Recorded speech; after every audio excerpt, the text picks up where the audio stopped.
Hi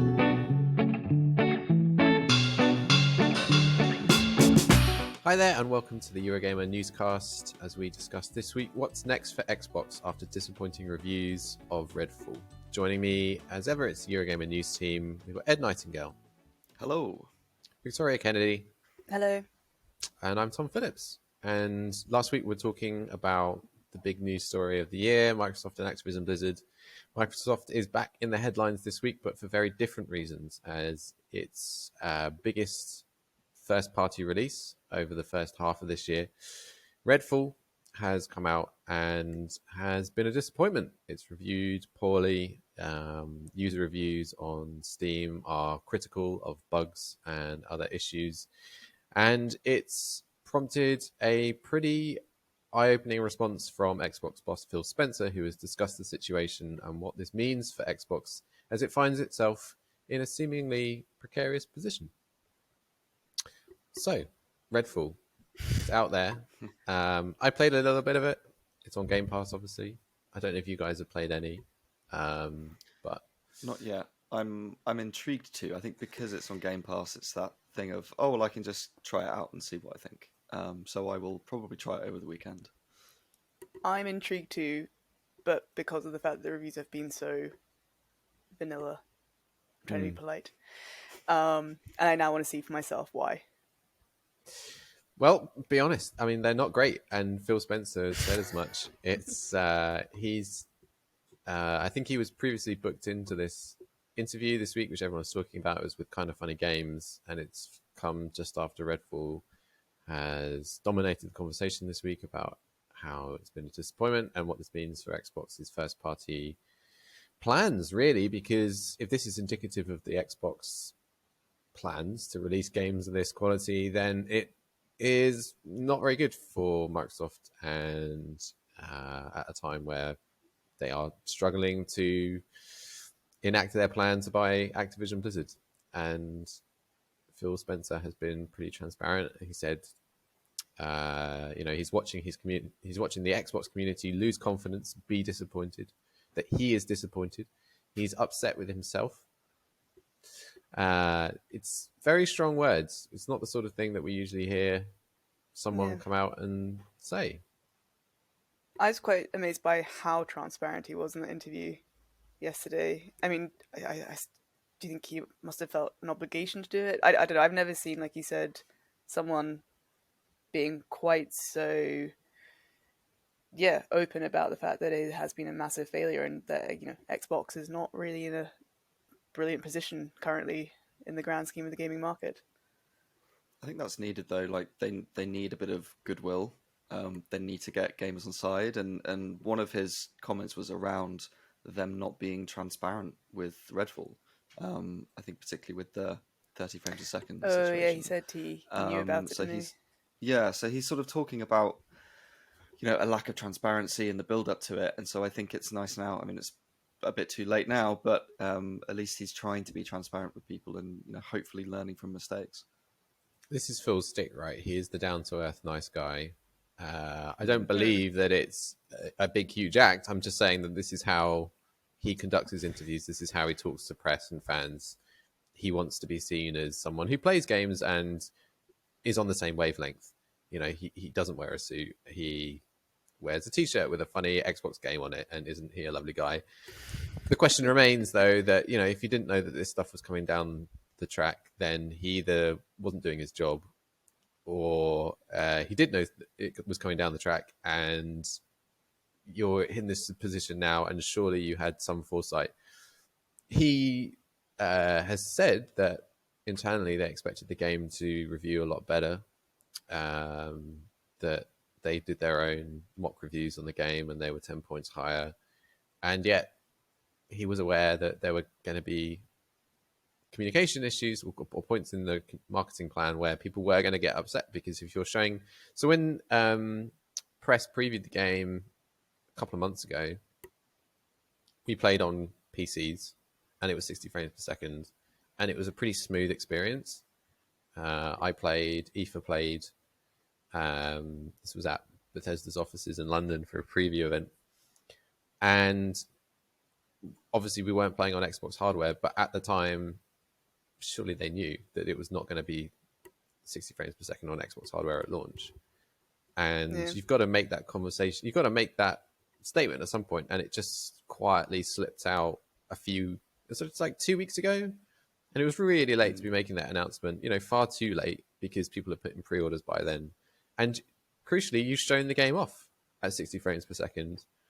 You've done rounds of previews.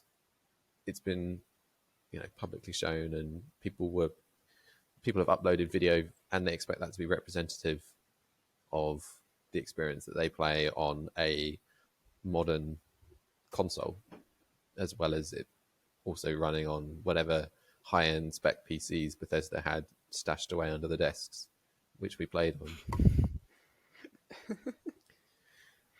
on.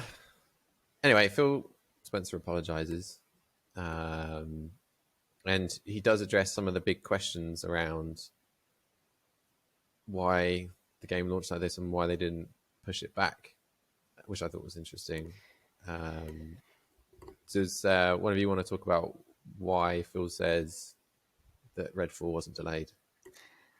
I can kind of get his points about why Redfall wasn't delayed, because it's like the complaints haven't. I mean, it seems to be a very bland world and everything from what I've read, and when you hold it up against Arcane's other games, which are a little bit more vibrant, I suppose. But then that's not a reason for a delay. That's like I feel delay should be more about like if the game is crashing a lot or something. So I can kind of see why they didn't delay it, and they did delay it previously to iron out issues that were present. I mean, because it was not meant to release earlier this year or late last year. Yeah, it has already been. So it has been delayed.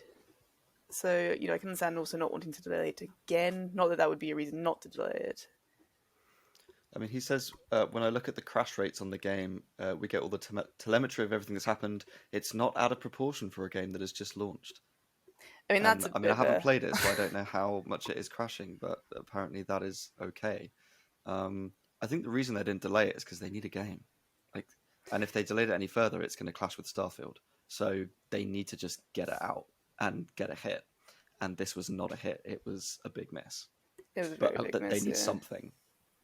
I like your confidence that Starfield won't also be delayed further. Well, I mean, all I don't think it will. They need a hit. They need a hit. They need a game. Need a game. So what was the last big Xbox release? There was Halo, obviously, which also released in a pretty poor receptive state. Forza. And then there was Hi-Fi Rush. I still think was a great release this year, but it kind of seems to have gone under the radar. The last two sort of positive Xbox releases were Pentiment and Hi-Fi Rush. Oh, Pentiment, yeah. Both of which were Xbox studios doing something a bit weird and a bit different to what they normally would. And there were some comments from him when he's saying, when we want a studio to try something different, we want to support that. We want to support that experimentation. And I do think that's a good thing. And I think it's good that they want to be more experimental, whereas people are making comparisons with Sony. Sony's games, yes, they review better generally and so far have been higher quality, but they're also very safe. Here's a genre we know people like, let's just do a good version of it. Whereas at least Xbox are saying, well, let's do a rhythm action game thing or a sort of medieval narrative thing that nobody else is even thinking of doing. So at least they are experimenting. That they are missing more often than they're hitting. And I do at least appreciate that. But maybe they are not supporting the studios as much as they need to when trying something different. I mean, Redfall is very different for Arcane. They usually do these immersive sims. This is what I can tell, more of a sort of online looter-shooter kind of vibe. That's very different for them. And it seems like they needed more support during development to realize that vision because it was so different to what they were used to doing. Games like Pentiment I hadn't really considered about that. Hi-Fi Rush are good things to have if you have Game Pass already, but I don't believe that anyone is actually going to subscribe to Game Pass just to play those games. They subscribe to Game Pass for the main reason that Xbox advertises it as a big point of differentiation between it and Sony which is that you get the AAA first party releases on day one at no extra cost, rather than on PlayStation paying $70 or £70 to play Horizon day one or God of War Ragnarok day one. And the big issue that people are talking about here with Redfall is this is the first big AAA game from Microsoft in a long time. And yet again, after Halo, it's missed. And it removes that point of differentiation between Xbox and PlayStation. If you're saying, well, you get all of our really big budget games day one, and then those games turn out on day one not to be worth playing. You know, it completely removes. It's like, well, what's the advantage of having these games and not paying for them if I don't really want to play them anyway? And what Phil's saying with Redfall, to me anyway, in his comments, is that yes, we could have delayed it, but delaying it wouldn't have fixed the fundamental issues that people have with the game beyond, the bugs that all games have at launch. Which it doesn't seem like it was a clear enough creative vision. I'm trying to think. Oh, there was Minecraft Legends as well. That was an Xbox Day one. But I mean, Also how many people do you? Poorly. As I say, do you think that this will make people stop? So you mentioned obviously the kind of big draw of Game Pass is these day one big exclusives. Do you think now after Redfall people are going to stop going for Game Pass, or do you think people will hold on to Starfield? Well, I think we'll get on to Starfield, but I think that it won't help. And as you were saying, they just really, really need a hit. I was trying to think back. A lot of people will cancel their Game Pass subscription if they're not into this, if they've sort of run out of smaller games to play. I think a lot of people will cancel it, at least for a while, maybe until the next big game comes out, which is a shame when stuff like Hi-Fi Rush does come out and it's surprise released, and it's like, oh, actually, it's not a game that people would subscribe to Game Pass for, I don't think, but it's a nice to have if you're already subscribed. And we have Game Pass, but I also mostly use it for some of the smaller games that my kids play quite a lot. Like there was a Disney Pixar one on there which they liked. So for me, Game Pass hasn't really ever been about the big releases. It's been about the sort of easy content for my family. That is a reason to keep it going, and it's those games that are on there that you still like playing, like Disney Dreamlight Valley or Tetris Effect. Although I believe Tetris Effect actually just got pulled off of it recently, which is a crying shame.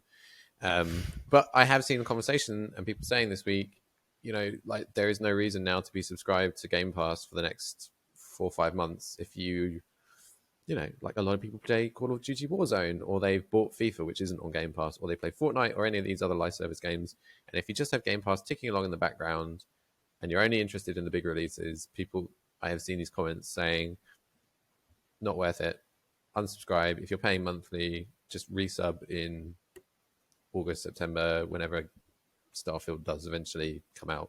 Don't pay for the months in the meantime. And that's really damaging for Microsoft, because the value of subscriptions is that people just forget that they have them and they just continue ticking away month after month, year after year.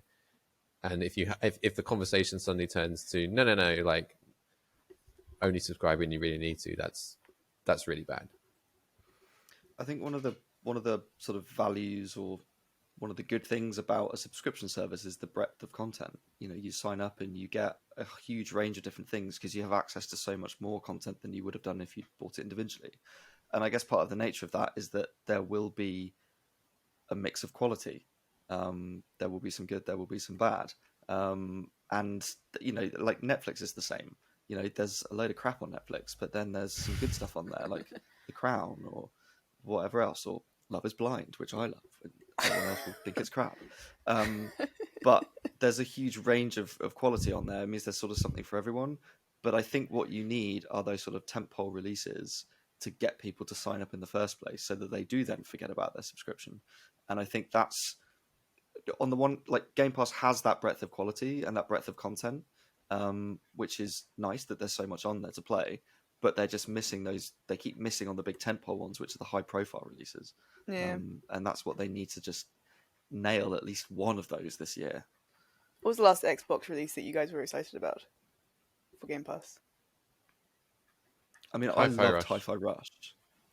but that was a Okay. surprise. So it wasn't like, oh, I was, planning on, building up to playing that. It was more Yeah. just that was released, and I thought that is a game for me. I need to play it immediately, and I jumped straight on it. But other than that, there haven't been a huge number for me. Game Pass has been smaller games like Tunic, for instance. I was really excited to play last year, and that kind of indie hit that maybe I wouldn't normally give a go to, but I'm happy to try it because it's on Game Pass.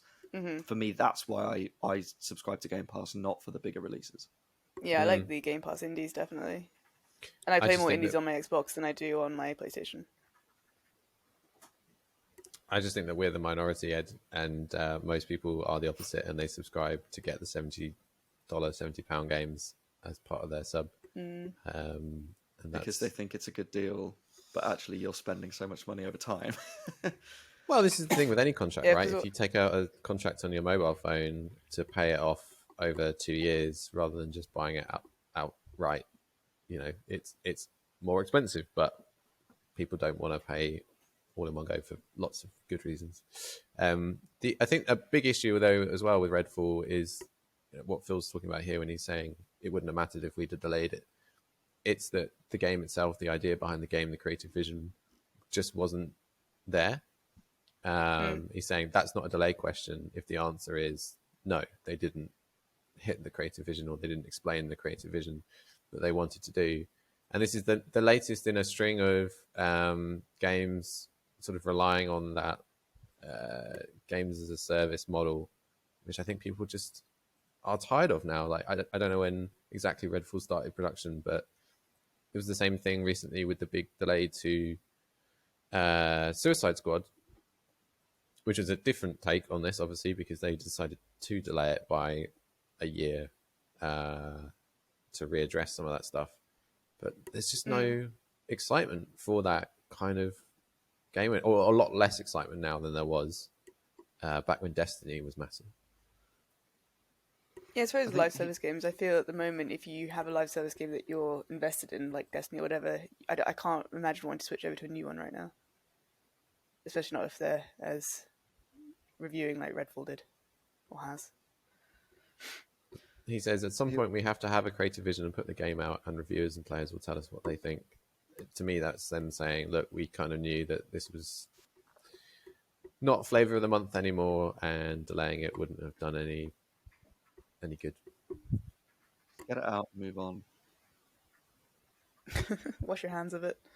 I mean, he also made some comments about what happens when they acquire a studio, and there are things that are either really early in development or not even conceived yet. We need to improve on engaging in games that are midway through production when they become part of Xbox, which to me implies that this was midway through production, and therefore it's kind of like, well, I don't want to say like whose fault is this, but I guess blame lie here with Arcane not having a good enough idea, or did Microsoft not support them at the right time? Did Microsoft come in and then change the direction from what it was, and maybe it was too late for that? Like, there's a lot of possibilities there, I think, in terms of what's happened, and hopefully, Arcane have something else in the works that they have been able to start on from scratch, and maybe that will be better. But it's a worry then when they do acquire studios. If Activision Blizzard goes through what is currently partway through production, and will we have a similar issue, or will they learn from this mistake? It's all right. Activision only makes Call of Duty anyway, so That's true. to me, when Phil's saying we didn't do a good job early on in engaging with Arcane, and specifically when he says we left them to go work on the game, that's him saying we didn't interfere, and actually maybe we should have, and that this was Arcane's vision to do a online co-op multiplayer shooter rather than the kind of game that I think a lot of the fans of Arcane that like Dishonored really wanted them to do instead. And it's Phil saying, yeah, whoops, should have seen And he that does coming. say, I'm upset with myself. Like, he is obviously aware that he did make a balls up as well. And moving on to Starfield, he says they've done a better job because Starfield was earlier. Well, when the they proof of acquired that will be Bethesda. in the pudding when it comes out. I don't know. Do you think people are going to be generally more apprehensive about Starfield now, given Xbox's current track record? Way, I way feel more there's Yep. apprehensive. a lot of pressure on Starfield now. There's also a lot of pressure, I think, on the Xbox showcase, whatever that's happening in June, where hopefully we'll hear about like Fable, which we haven't heard about for ages. That's the other thing. There are so many other first-party games that are in development, but they've been in development for so long. Fable, Yeah. Perfect Dark, Hellblade 2. Everwild, Yeah. Like, there are Avowed. Yeah, some really potentially big games out there, but we just don't know anything about them. And that's why it feels like there's so much more pressure on the games coming out now, because we don't know anything about what's coming out next year or the years after, because they haven't really shown very much. So, sort of all we really have to look forward to are Redfall, Starfield, and I guess Forza for some people. And one of those three has already failed. Forza is maybe a bit more niche, so it falls on Starfield. come on, Starfield. Can you imagine if in June they do like a Hi-Fi Rush thing? They're like, and Fable is now. That would be. I mean, I can see from your faces you don't think that's going to happen, but wouldn't that be cool? What did you guys? Hope. What did you guys think of the timing of the Xbox showcase and Starfield Direct announcement? The day after Redfall came out. I mean, it's very clear that they are trying to move on. I think Yeah. Microsoft and Xbox, I think they knew that Redfall wasn't great. And I think that they have just thrown it out because they needed to get it out. And now they're like, right, let's just move the conversation on to the future and move on from it quickly. They know that, I guess because it's on Game Pass, they sort of don't need to sell it, because it's not as if, right, we need a huge marketing campaign to sell copies of this game. They can just sell Game Pass and it will appear at the top of it and people will probably try it. So they almost don't need to try, and therefore they can just move on quickly and say, right, let's just move on to Starfield and everything else that's coming. Yeah. I feel like they are washing their hands with it very quickly because they know that it wasn't great. Yeah, that's kind of how I feel with that announcement as well. It was very much like, let's focus on what's next rather than what is just past. So, yeah, I think Microsoft now has to be feeling that they need to be very forward-looking. And realistic as well. Phil Spencer also said, didn't he, that there is no world where Starfield is an 11 out of 10 and people start selling their PlayStation 5s. This is the world they're in. We're several years into this console generation now, and Xbox has not suddenly closed the gap on PlayStation. And we've seen, another story recently has been the number of PlayStations that Sony is selling now suddenly just gone through the roof. Xbox doesn't release its own sales figures, but certainly isn't trumpeting any stratospheric wins. And we got the Microsoft financials recently, which did not paint a particularly great picture of where Xbox is at. So it's all a bit, yeah, it's not great. It's a shame though, because I mean, like you've already said, Ed, like, PlayStation has released some really great high quality games, but as you said, they are all kind of variations of the same thing. You know, whenever I'm playing a PlayStation game, I'm quite aware that I'm playing a PlayStation game. And it is a shame that Microsoft is missing, because at least they are trying, as you said. And I was trying to think back to like last sort of Sony dud, and The Last of Us on PC was obviously what it was, but the last kind of dud I can really think of was Days Gone, I suppose, which is still, a few years ago. I mean, so define dud. well, you do like you know what I mean. Don't try and make me squirm. Alright, you tell me, what do you think was the last PlayStation dud? I mean, I wasn't a big fan of Ragnarok, but it sold well, and it's not a bad game. Same with Horizon. I didn't think it was amazing, but it's sold well and it was well made. But that's what I mean. I don't think their games are the most original experiences, but they are good enough that they sell. And I think that's maybe that's kind of the difference really between PS Plus and Game Pass, is that PS Plus is a place for games that maybe aren't as experimental, because it's just, here's a collection of games that you sort of know and love already, whereas Game Pass is more, here are some new experiences that might be crap, but they might be quite good if you give it a go. And at least there's an air of originality with that.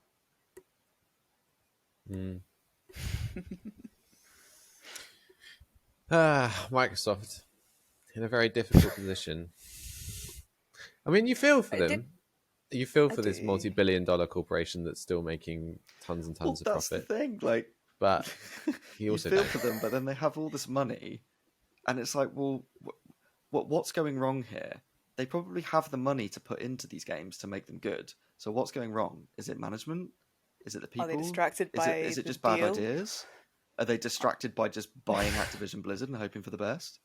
I mean, that's going to be taking up a lot of brain power, manpower, whatever power Microsoft has. Put it this way, right? The one thing that sorry, I was going to say, the comment that you made about how Starfield is not going to be an 11 out of 10, that comment did slightly irk me, because I felt that was maybe Phil Spencer leaning a little bit too hard into the "oh, woe is me" narrative. That comment, I was a bit like, all right, okay, we get it. You don't need to flog it at all. But I mean, I appreciate what you say about who is the kind of everyman who wears the funny Xbox t-shirt, but I did think that comment was a slightly, I don't know. I wasn't a fan of that comment. I don't think there's a world where Suicide Squad Kill the Justice League comes out in 2024 after a year's delay and is an 11 out of 10 either. I just don't think that it's very likely. No. So if you're Microsoft and you're sat on Redfall and you know that you're not going to be able to change the very fundamentals of this game easily, and now you have a better relationship with that studio, and hopefully, as you said, they are working on something else in the background now, alongside, I'm sure, like Redfall support for a while, that they just focus on that, and that's the long game. But it does feel a bit like Xbox is sort of admitting defeat. I mean, on paper, there isn't any way that they're going to catch up with PlayStation this gen anyway, but it's sort of admitting defeat for this whole generation, which is, it's just disappointing that for people who worked on Redfall and people who are looking forward to Redfall, that Redfall isn't a better game. And I think that that's a fair thing to say, rather than I feel sorry for Microsoft, which, I mean, I don't. I just wish that things were better for the people who invested time and energy and passion into the stuff that they produce. But how much of that pouting is also for publicity, to say, do you know what, we really need Activision Blizzard because we just don't have anything else? And the thing is that the big games this year are both, well, all three, if you include Hi-Fi Rush, are Bethesda games. So had they not bought Bethesda, they would have had even less. So it just seems like it's very much pouting of, oh, we need to buy Activision Blizzard because, we can't make our own games. We have to just pay someone else to do it for us. No. I think that's fair. Where was us? They do have Forza later this year, but yeah, I do think that's fair. I keep forgetting that. It's all right. The thing, we've mentioned it several times, and every time you mention it again, I'm like, oh yeah, there is that. Yeah. Right. We're almost out of time, but I wanted to ask if you guys had any advice for Phil Spencer. What would you do differently right now? Make something good. Okay. Make something good. I was just going to say... Yeah, Phil, why haven't you thought about that? Ed Nightingale, fixing the world's problems. One sentence at a time. I don't know, Phil, go and have a cup of tea and a nice bath and just then get back on it refreshed. Making video games is hard, and this is an example of that. In all seriousness, I think he should double down on Game Pass, because that is the unique selling point of Xbox. And I mean, you mentioned Sony like PlayStation sales. I think in some ways Microsoft aren't competing on that because they want Game Pass subscriptions, whether that be on PC or Xbox or whatever else. I think they just need to make Game Pass the most attractive proposition it can be, and that means having tons of games on there. I think rather than spending loads of money on one big studio or publisher, I personally think they should invest in some smaller studios, maybe some indie studios that are making more interesting games, more original games, and push that angle of, hey, you can come to Game Pass and okay, not everything's going to be a big hit, but there might be out of 100 games, like some really interesting ones that are original experience that you can't get anywhere else. And I think that the money would be better spent on smaller studios and raising up talent that way. Yeah, sort of less is more approach. Yeah. Cool. Well, that is where we'll leave it for now, and we will see. We'll see what happens to Microsoft in the next 7 days, Before we and we're talking go, about something else. what's your advice, Tom, to Phil Spencer?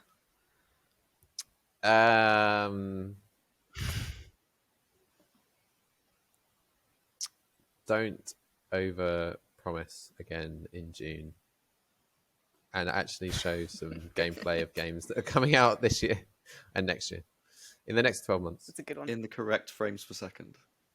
Yes, please don't mislead us.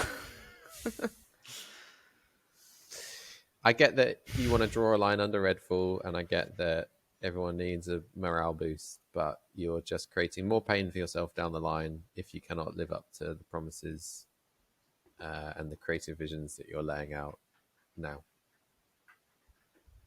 Agreed. All right. Ed, where can people find you on Twitter? You can find me at ed_knights. Victoria? I am Little Chop Shop Gal. And I'm at Tom Phillips EG. Thanks everyone for watching. We'll see you next time. Bye for now. Bye. See you then.